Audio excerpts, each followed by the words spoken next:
Hi, everyone. Welcome back to the podcast. It's your host, Sarah. And today I have someone that I found on Instagram who has like the greatest Instagram reels. I was like, who is this person? I need to have her on the podcast. Her name is Roni, and I'm just so excited for her to share her story. But before we get into Roni's story, I have a new voicemail to play for the pod that recently came in. Hi, Sarah.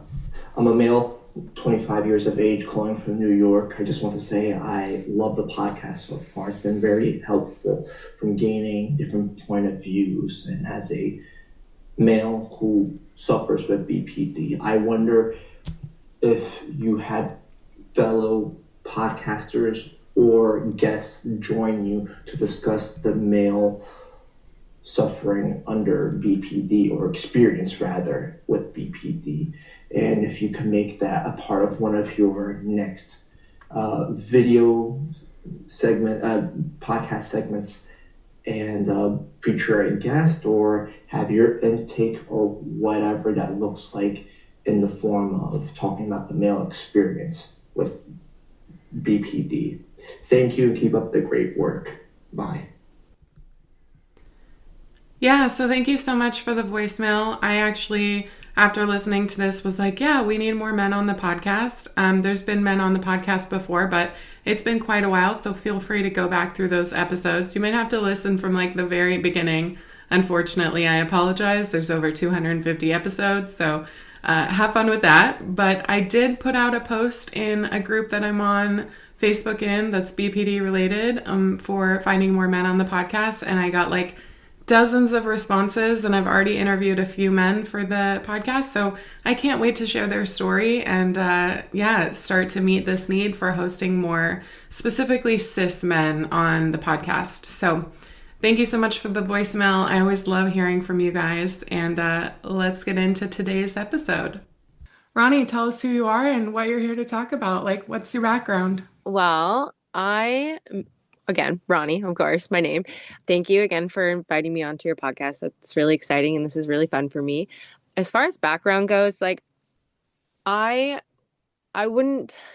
I'm here to talk about my diagnosis, my diagnosis of borderline personality disorder, and what that entails and what that looks like for me. As far as background goes, I can go back to as far as childhood. A lot of my childhood I don't remember, and I don't know exactly where how my diagnosis kind of came up in my childhood. So I would say I don't really remember my childhood. I do remember certain things because of trauma, and that I know that my childhood and my trauma from my childhood is what caused the development of my borderline personality disorder. And what that looked like for me as a child was a lot of just emotional and physical abuse. When it comes to the trauma-based part, I do have a little sister and an older brother. I lived with stepbrothers when I was younger because my dad met a woman and so on. So my dad for a long time did struggle with alcohol. So a lot of it in my childhood, I wouldn't say it would be a different childhood if my dad wasn't an alcoholic, but I'm happy for him because he's in recovery, so he's doing great. But as a child, it was different. You know, I had alcoholic dad, workaholic. He was never really home. He was always at work, and I had to live with what I would call my stepmother per se. And it wasn't like a super terrible childhood. It was actually it was kind of freeing because we grew up on the res and here where I'm from. So it was more unsupervised. I think that's why so many of us and my step siblings kind of got hurt and, all that crazy kid stuff. But it was not like the trauma part was the hard part. The physical and mental abuse was the hard part with my childhood. Again, a lot of it is kind of blacked out and I don't remember, and I'm working on that through therapy. So that's something that I still am learning to to bring out to light, to kind of find the root cause of certain things that helped my development of borderline personality disorder. But yeah, it was very free flowing childhood, very fun going. I guess me, my brothers and sisters, my sister, me, my brothers and my sister, we really only had each other because my parents weren't really there. I guess you could say they were always doing something else. So it was not super bad. It was still a pretty good childhood. I remember some good things. Now, the abuse I wouldn't say started for me until I was about, I want to say 6, 7, around there, the age 7. Yeah. As far as I remember, because I know my parents or my dad didn't always, he wasn't always an alcoholic. So it started somewhere for him. And then after that happened for him and his addiction, I think that kind of just rolled into our childhood, and then abuse started happening because I know alcohol does play a role on how people perceive like the world and stuff. I had my stepmom and then my biological mother. She left when I was about 3. She's doing amazing. I'm very much in touch with my mother. Um, when she left, I was really young. She had her own problems, her own struggles, and her own battles with mental illness. So she had to step back from, taking care of us. So my dad was taking care of us the whole time. But I got in touch with my mom around the age of like 10, I'd say. We started all kind of reconnecting. My mom was in recovery. She was in treatment. She's doing really great. As of right now, she has a diagnosis. She has the same diagnosis that I have, and she's doing amazing. She doesn't have to take her meds anymore. She's done all that she could do to get better. Like, she worked really hard on her recovery. So I'm really proud of both my parents. Even though my childhood was not the best, I am super proud of them for how far they've come, because it kind of gives me like, hey, I can do this. We can do this. Like, it's not something I know I can get treatment for it. I can heal from my traumas. I know my parents, when my dad was really bad with alcohol, he struggled with certain things as well, his own mental um, health issues, and we've seen some things that we shouldn't have seen as kids, right? So I think that played a lot into it as an adult. So I would do things that seemed normal in adult, like what I witnessed as a child. When I became an adult, it was kind of like normal for me to not react a certain way, because I was not, I wouldn't say used to it, but I guess that's how I would put it. I was used to like the, for some people they would see it and they would be really shocked, but like in certain situations it didn't happen for me because it was like a normal feeling. Like, I'm not saying I'm taken back by it or anything. It's just because I think I witnessed it, like certain things as a child. It wasn't a big surprise as an adult when certain things would happen to me, or I did certain things when I would be in and out of having episodes. But yeah, I think as far as like, I I know I'm working on therapy because I know there are things in my childhood that I don't really remember, and there are a few things that I do, and I'm nervous. I would say I'm a little nervous to talk about it, but I want to because I feel like I could help people and help people. Like, you could put it out there and help people that may have had childhood like mine, right? Are you native? Yeah. Okay, cool. And there's all of the trauma that comes with being native also, right? Like that Yeah. can be a very traumatic childhood just because of the history, and then growing up on the res, there can be a lot Yeah. of poverty and Yeah, I didn't grow up with like a family that came from a lot of money, right? So there was a lot of which is, it kind of says it all when I say I grew up on a reservation. But yeah, we didn't really come, like, I didn't really come from money or anything like that. We did, like I said, we did have things that we needed. But as far as like living situation, even um for all of us, it was a very dirty environment, I will say. Very unclean. There was um me and my sister always tried our best as kids to take care of like our brothers, and like, well, my brother and my stepbrothers, because they were just, teenage boys and they get lazy. And but me and my sister tried really hard to make the house, somewhat livable. And I do believe that plays a big part in my adult life, because I have a hard time when something isn't proper or clean. Because of my childhood, it was so rough. Like, my parents had no problem smoking in the house, dogs, laundry buildup, and feces, which you obviously comes with dogs, and nobody wants to take care of the animals that come in and out of the house. So we weren't really supposed to, like, as kids, we didn't have animals, because if we had animals, we would have to clean up the mess. But either way, we were still the ones cleaning up the mess. And it kind of, you can kind of vision it, I guess you could say, what kind of environment like my siblings, we all lived in, was not cleanly at all. I mean, we didn't have a lot of privacy either. I never really had privacy as a child. And it was hard because I have stepbrothers and a brother. So coming from an environment like that into adulthood, I absolutely need my privacy because as a child, I never got it. And having stepbrothers and a brother, you want privacy. You want to be able to have a shower, especially when you're coming into a woman, right? I never really got that. So it was really hard from even hitting puberty and moving forward as into an adult. It was really hard because my parents, I wouldn't say didn't try. I'm sure they did, and I'm proud of them now for everything that they've accomplished. But as a child, I feel like there should have been more that kind of prevented, you know, I'm a growing girl into a body, right? And, if there's no door or, you know what I mean? Like, it's not, I never had privacy. I'll just say it that way. I never had privacy and it really sucked. Yeah, Uh, I imagine now as an adult, it would be easy to be like very hyper vigilant because of that. oh yeah.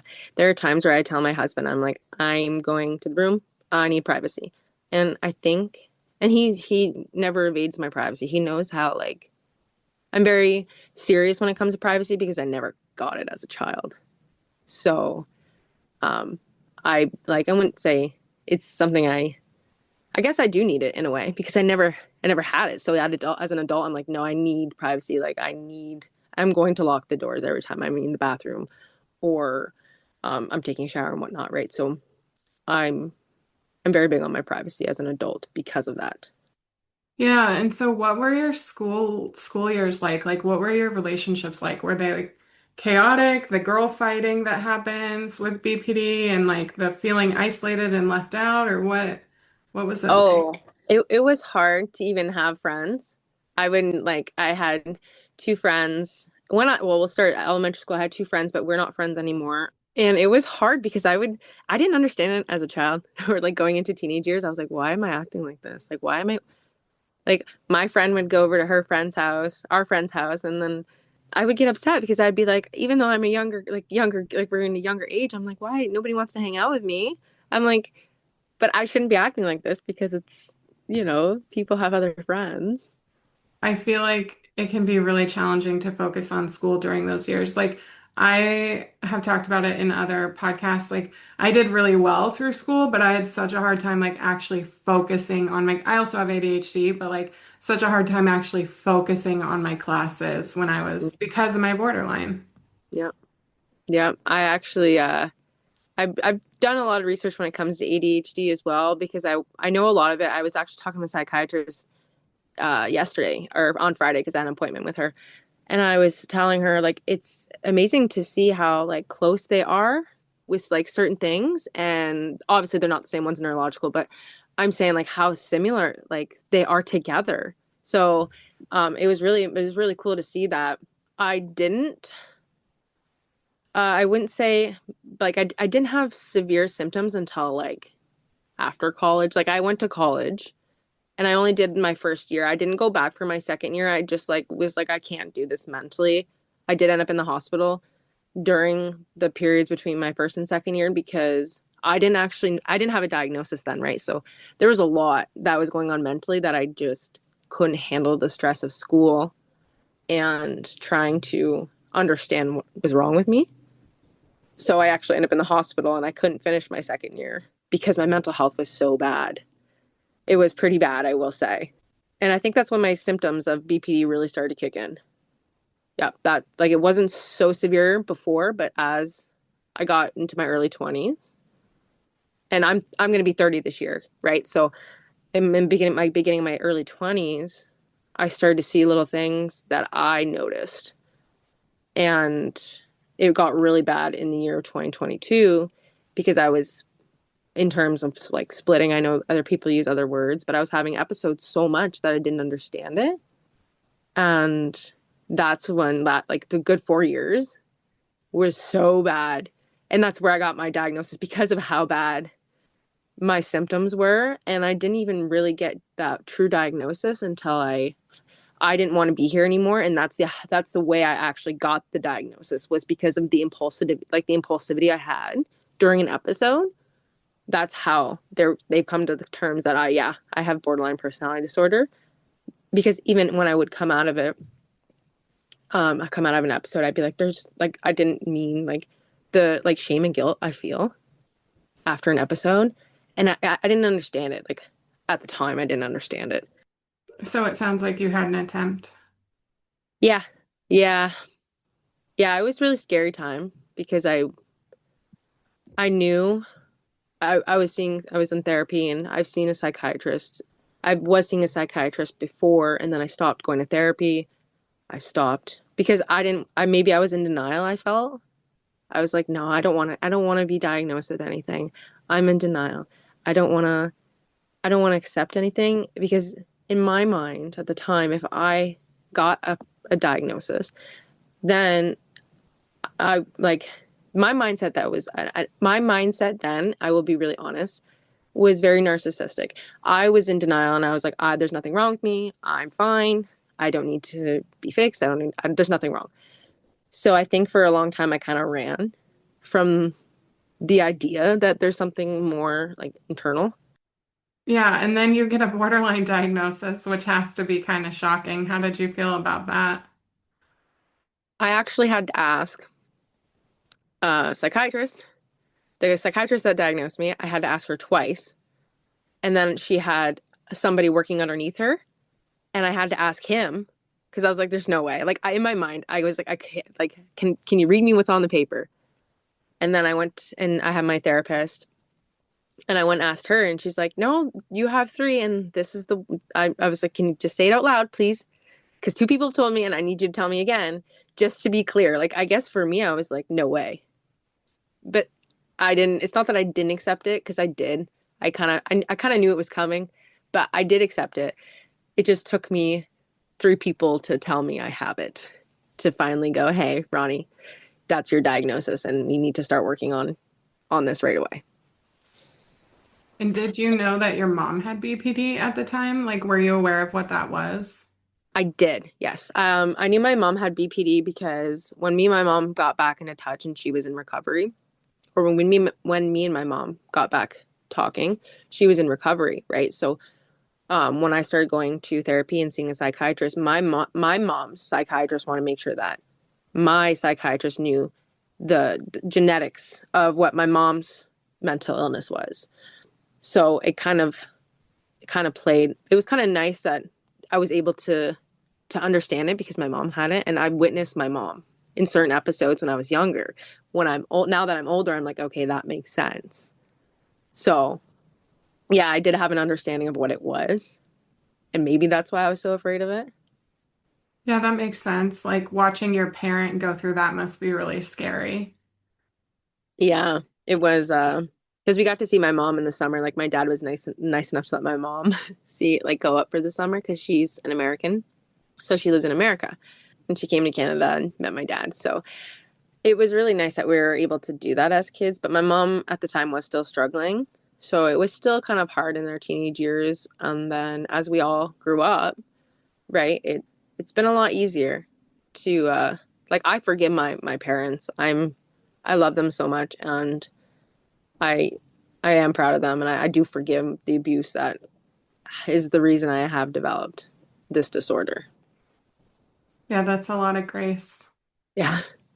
It it was hard, of course, and I think forgiveness is a very hard thing, but it came really easy to me once I understood that my dad's addiction was because he was battling mental health and my mom left because she was battling mental health. And then when I actually come into adult and I had gotten diagnosed with certain diagnoses and I was able to understand why I was doing certain things, it made me actually realize that my parents were battling something too, just like I was. And my attempt, you know, I believe, well, within therapy, we talk about why I feel the need during an episode to attempt. And it's because as a child, a lot of certain situations with my dad, he would he would hurt himself. I would just say, I don't really know how to say it.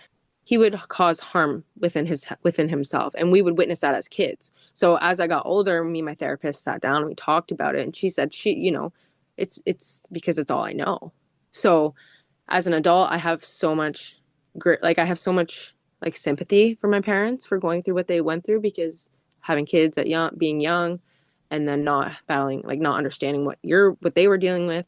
When I grew up and I developed my disorder, I start to go, okay, well, a lot of people forgive me for the things that I've done to them, especially in my early adulthood.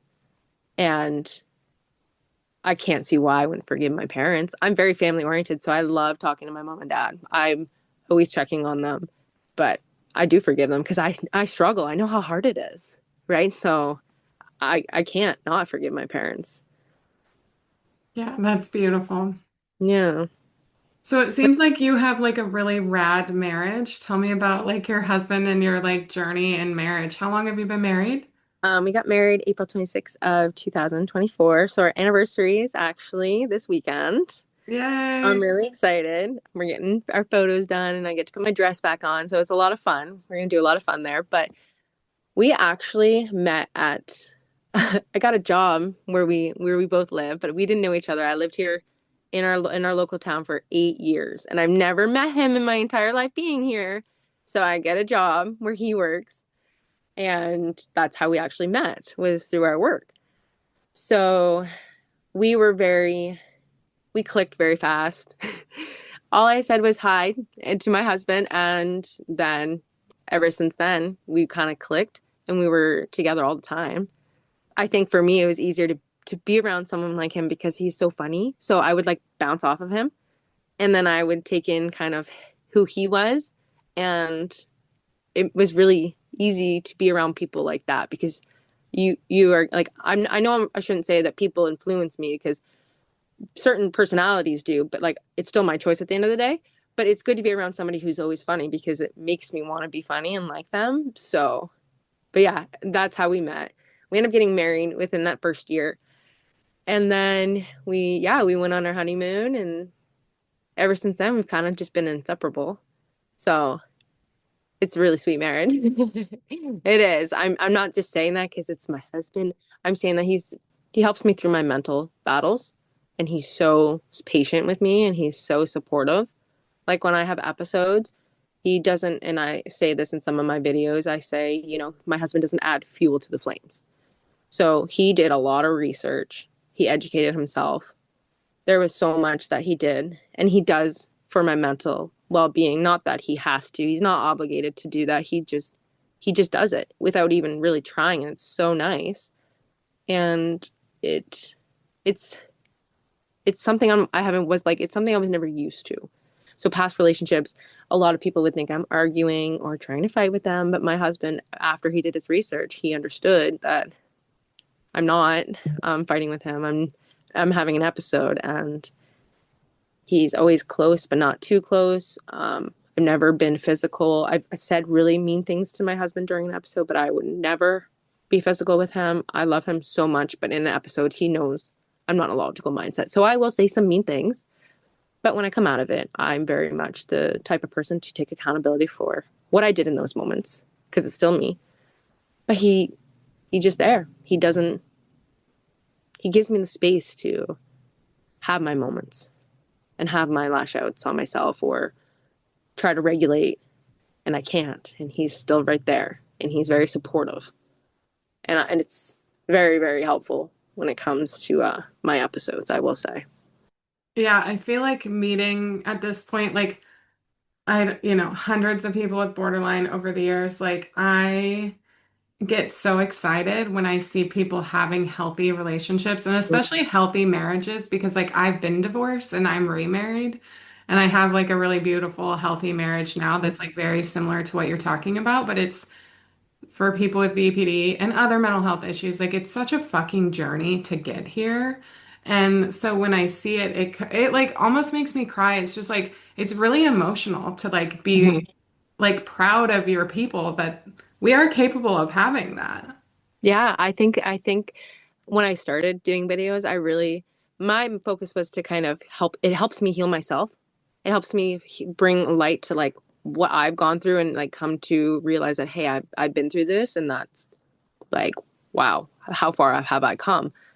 But I also show people that I have a husband who knows I have a diagnosis like this, who he doesn't understand what it's like, but he tries his best. So when I show people this, and I do get a lot of negative feedback, obviously, which it comes with it. It comes with it. But at the same time, I'm just trying to show people that it is possible, especially if you're in recovery and you're doing the work for yourself or the people around you that you love. Like it's really amazing. It really is. Yeah, and so do you guys still work together, or did you decide like that's too much overlap? I actually left work to go back to school for human resource management.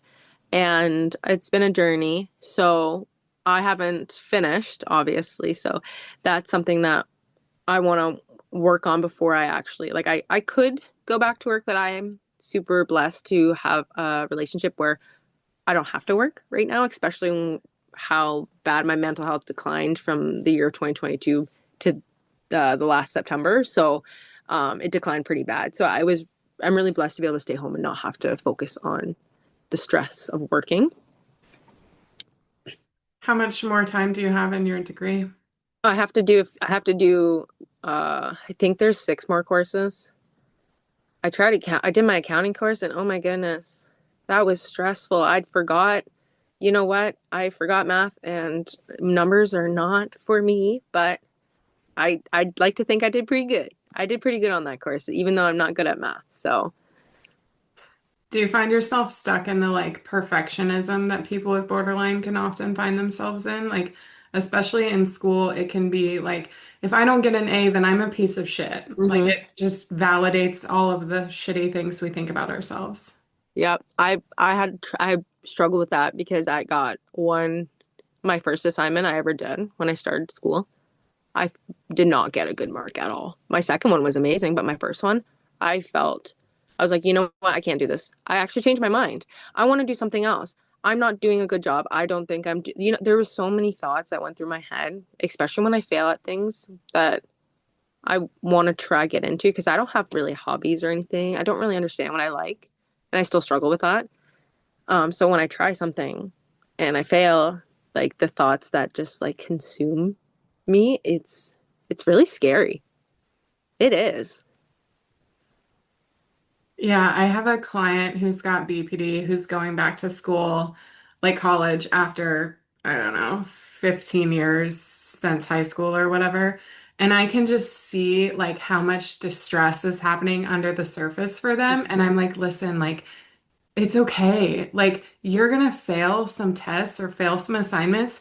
That's why there's like two tests and all these assignments to like even it out, right? Like, you can still pass classes even if you're struggling with something. You can still get a degree even if you get C's. Like, those things don't matter at the end of the day. Just like pass your classes. Like, you can totally do it. They don't have to be A's. I know I try really hard because I want people to see how like I know this diagnosis, yeah, it has this huge thing behind it, but at the same time it doesn't make me like it doesn't stop me from doing things that I know I'm capable of because I'm very ambitious for the most part and when I really get into something, I just go. Even though sometimes I don't like continue doing it because I get bored. But I will I will keep doing it. But it's the part where I'm capable.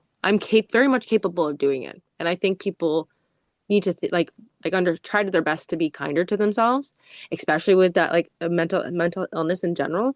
I feel like we just need to be kinder to ourselves because those thoughts they can consume you and they could ruin your whole day. It could lead into the next day and the next day, right? And you could still be thinking the same thoughts and allowing them in from 2 days ago on something that you did not do well on. When it's really we want to learn from it. Okay, you know what? I failed on my first assignment. I took that, but on my second assignment, when I passed, I was like, yeah, yeah, baby, we did it. Right. So I think we just, yeah, we got to give ourselves some grace and be kinder to ourselves. I think that's very important. Well, I'm excited for you. 6 more classes, you're almost done. I think for me, I'm nervous when I finish that. I like helping people, right? So the reason I actually went back to school to be HR to do HR was because my old workplace, I was like, you know, I feel like I'd do really good at this with the actual company because they had their HR, and I was like, man, I would love to do their job. Like I feel like I would do really well and exceed in that so well. So I think that's kind of what gave me that push to do HR. But I still want to do so much. And I think that's kind of what can get me a little frustrated within myself because I have so much that I want to do. And I feel like I know our minds are very heavy and I want to do so much, but then when I can't do it, I feel like, oh, it's not seeing the world's ending, but sometimes it feels like it. Like I just want to do something. And then when I can't do it, I get so upset and I trigger myself sometimes. I will say I do that, but that's a work in progress. Absolutely. So you're in therapy, you have a psychiatrist, but what kind of treatment have you had? Like what does that look like for you? As of right now, I just do like I just practice whatever I talk about with my therapist. We've done certain I think they're called I don't remember the specific name of it, but she gives me a lot of paperwork that kind of I go through, we practice together. There's certain techniques that she tells me. She runs the DBT group, but I'm on the wait list and I can't get into next fall. So I'm waiting to get into that because I really wanted I told her I was like it's not that I can't.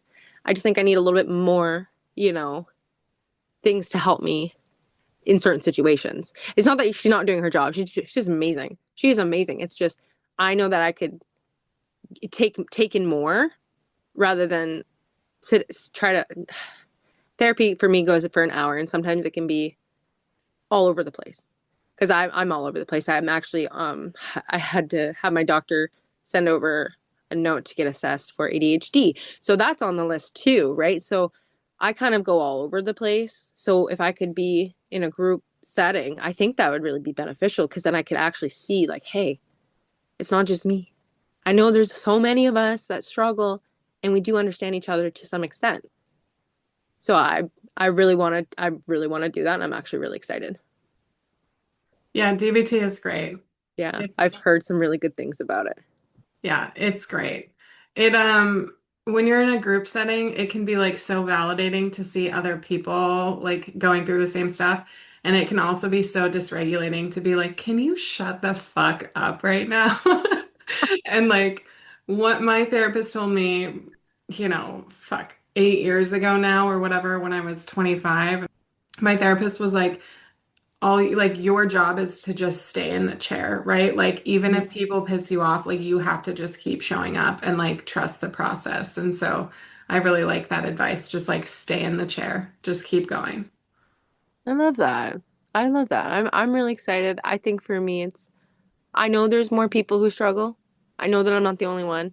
And I've been, people have reached out to me and it was really cool to hear what other people go through and that we actually like can relate.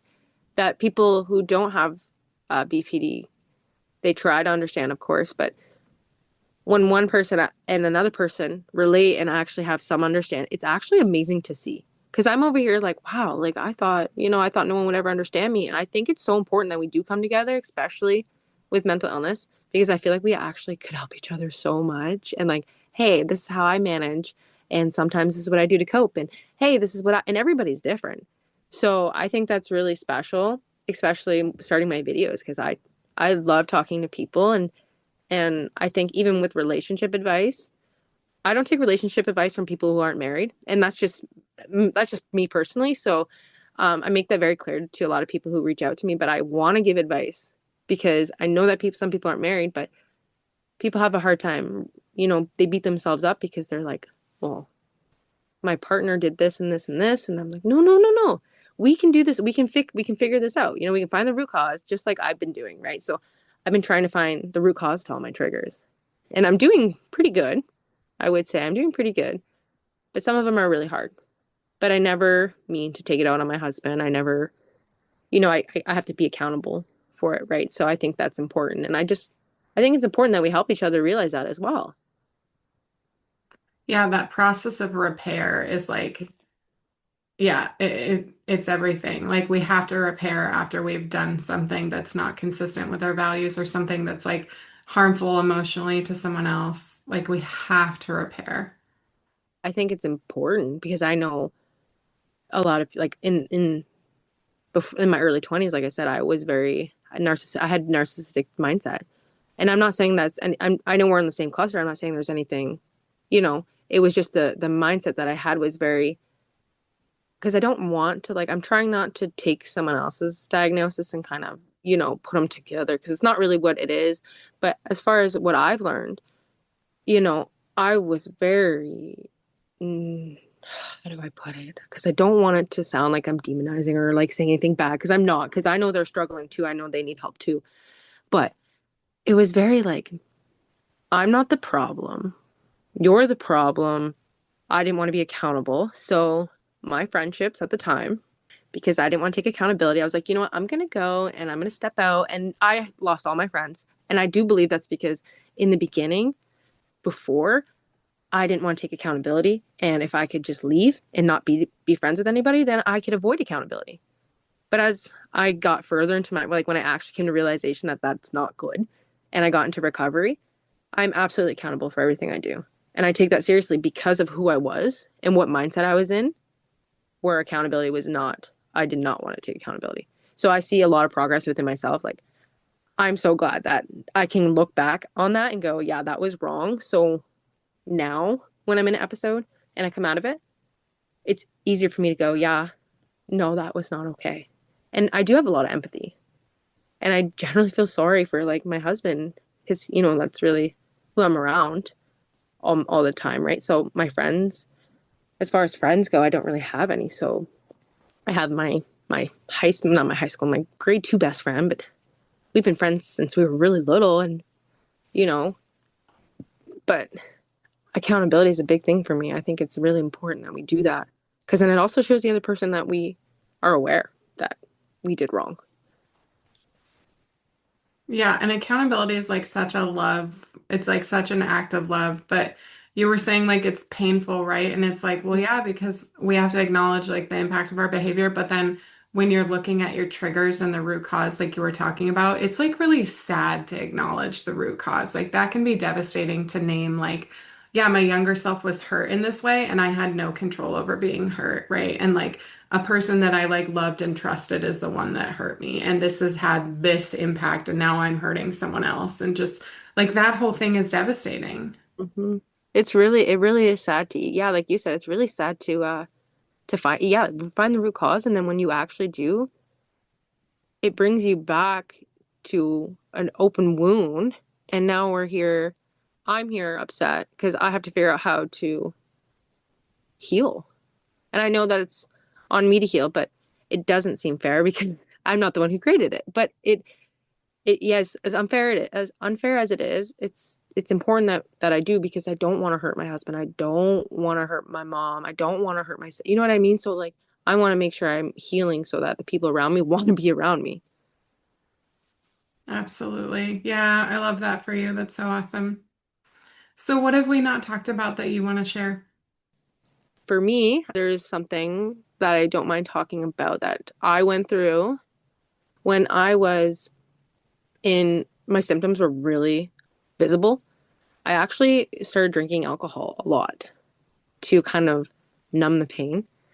So bad that, and I was still able to hold the job. I only really drank heavily on weekends, but I did this for a good, I'd say a full year. The toxins from the alcohol came out of my face into my pores, and I had gotten extremely bad acne from drinking alcohol on top of stress, not learning how to manage and regulate, coming in and out of splitting. The the stress that it did to my body has scarred, like, well, obviously now I'm healed, which is great because that just tells me where I am. I have really bad rosacea as it is, but that was one thing that I really struggled with is like the substance kind of aspect of trying to take the pain away from what I was feeling because I couldn't manage. And that is not something that I would ever do now because now I'm in recovery. So there's easier ways to find ways to manage and cope. But I will say that was one thing that I struggled with when I was like really bad, like showing signs of BPD before I was diagnosed. Yeah, everyone who listens to this podcast knows like alcohol is my best friend, my favorite thing in the world.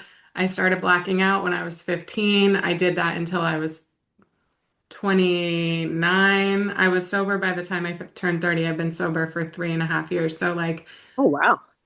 sobriety is fucking hard, right? And like recognizing, like, I'm using this manufactured thing to cope, but also, like, for me, and I'm sure you can relate to that, it's devastating to acknowledge like the addiction history in your family system. Like, oh, I thought I would be the different one. And it's like, no, that genetic is so strong. Like, you really can't easily fight it, right? Like, I watch people before me, and I won't use any titles, but like just like drown in their alcoholism to Yeah. then realize like, oh yeah, I was drowning too. And like maybe if I wasn't mentally ill, I could still enjoy a cocktail or two with my friends, but like I fucking can't. Yep. I won't say anybody specific on my side of the family as well, but there's somebody who was really close to me that struggled for 13 years, and watching that, like I generally don't struggle now. Like I don't mind. I didn't use it. Like I think I used it like as a little crutch to kind of just like ease some certain things, but watching obviously my dad struggle, and it has gone through my family history for sometimes it does happen. But watching people come into sobriety, I don't know what it feels like 100%, but I can tell you it you it's hard. I just watching it. So I can only imagine what you actually go through in sobriety. So I that's super great for you. I'm really happy to hear that for you. That's really cool. That is really cool. Yeah, and it's really cool that you were able to name like I have a problem with this and I can't keep doing it in this way. And like now you can regulate it, which is awesome. Yeah. Dude, I fucking struggled with acne. I did 2 rounds of Accutane. Like, I did all this shit and I still struggle with it. And, like, I don't know about you, but it's like the worst in the world for self-esteem. Like, It I is. remember I was like called Rudolph in school because of my acne and like all the shit. Like, so painful physically and mentally. Oh yeah, even yeah, mentally for sure, but physically, I would get like because of the stress, I would actually get cystic acne. So I would get the really bad like thick, heavy like pores underneath the skin. So when they would actually come to the surface, it was so painful that they would like leak out. And I do believe that a lot of that has to do with the stress that I was enduring in my life at the time because I obviously get acne now, but I just have scars and, like I said, rosacea. But it was like looking at myself at that time when I was already struggling with addiction. I was already, well, I wouldn't say addiction because I would say more because I don't know if that was an addiction, and I don't identify it as that because I know there's actually people out there who have had that. So I wouldn't say it was an addiction, but when I was leaning on alcohol for help to help my problems, um, at that time you could just it was I don't know if it was the alcohol or it was the stress, but it made me feel so crappy about myself already. And I wasn't eating. I lost so much weight. I think I was pretty small. I'm not going to say the weight I was at because I don't want to trigger anybody, but I was really small. I didn't care about anything but smoking, drinking, partying on the weekends. Went to work Monday to Friday, no problem. But it was like the one thing that I'm like, at that time, I'm just like, my self-esteem was like, oh man, it was not, I was so hard on myself. And I know I already struggle as it is. Like sometimes I'll wake up and I'll see myself, and then sometimes I don't recognize myself. And I feel like a lot of us relate in that way because we already struggle with seeing ourselves and then not recognizing ourselves, so I guess that didn't really help either, having really, really low self-esteem at the time. Yeah, no, that's one of the hardest parts about this disorder. I think like the emotion regulation piece is really hard and the interpersonal effectiveness piece is really hard, but like it's easy to I don't know. For me, I'm super avoidant. So it's easy to like avoid relationships and then not experience some of those symptoms. I'm Mhm. not justifying that and saying that's Yeah. a healthy coping, but you can't avoid your self-hate. Like you're walking around with yourself 24/7. Like the only way you can avoid it is to do the work. And that shit is so hard. Yeah, it really is. And I feel like we don't get like, from my experience and just being on social media, I haven't been on long, but from what I've experienced, I think people don't want to recognize that we can put in the work and they don't want to recognize it. Because for me, I'm like, I can do the work and I am putting in the work, but it's hard. And I wish people would actually see that, we can get treatment. We can, get to a certain part in our recovery where our symptoms are easier to manage. And it's so hard to see people, and it obviously doesn't help me feel any better because I try not to like, that's the one thing I'm working on is trying not to let people get to me. It's just sometimes when people come at my husband, I'm just like, oh, okay, well, I'll fight, not actually, but I get really defensive with my husband because he is the sweetest man ever.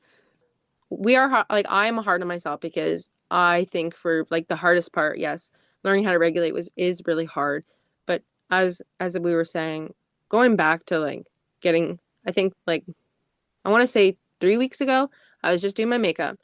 I'm feeling great, and I go turn to grab a piece of makeup or a eyeliner or something like that, and I go back to look, and it wasn't me. I was not looking at myself. It was not me. Like I don't know who it was, and I think that's a hard thing that I struggle with is like identifying if it's me. Because I'm not me when I'm in episodes, but I'm also not me sometimes physically when I see myself. I literally have to ask my husband. I'm like, "Are you sure? Like that's me. Like that's how I look in the camera, right?" And I have a hard time like with my brain telling me it's me. So I think that's one thing I struggle with big time. Yeah, for sure. Well, I can say, dude, your makeup is always fire when I see your videos. Your eyeliner is on point, girlfriend. I actually get so many compliments on that because I get a lot of like really nice compliments from people, and I do tell people like I've been doing it since high school. I started doing it in high school because of this old school vintage kind of girl that did like the cat eye, Aubrey. I do believe that's her name, and I just started doing it, and I've been perfecting it for years. And I usually don't leave the house without makeup like at all. But yeah, I've been doing it for so long that I could probably do it with my eyes closed. Yeah, It's no, I crazy. can tell. I can tell. Yeah, I was looking at your Instagram and I was like, damn, this bitch got like a million views on one of I her know. photos or videos. That's so cool. I know I didn't think it was gonna get like it started going and then it wouldn't stop. And I was like, wow. I looked at my husband. I was like, so every video that you're in, I get the most views. Why is that?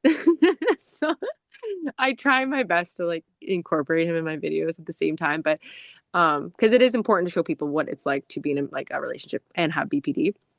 But yeah, I think this morning I saw it and I was like, my dashboard alone was like at 1.3 million, and I was like sweating. I was like, I'm starting to think on how much people that actually is, because that's actually a lot of people. So I would say I was a little hyper and happy that I was able to see numbers like that on my platform. So it was really cool. Yeah, that is way cool. I love it. So we always end this podcast by saying, what's one thing you want people to know about borderline? Okay.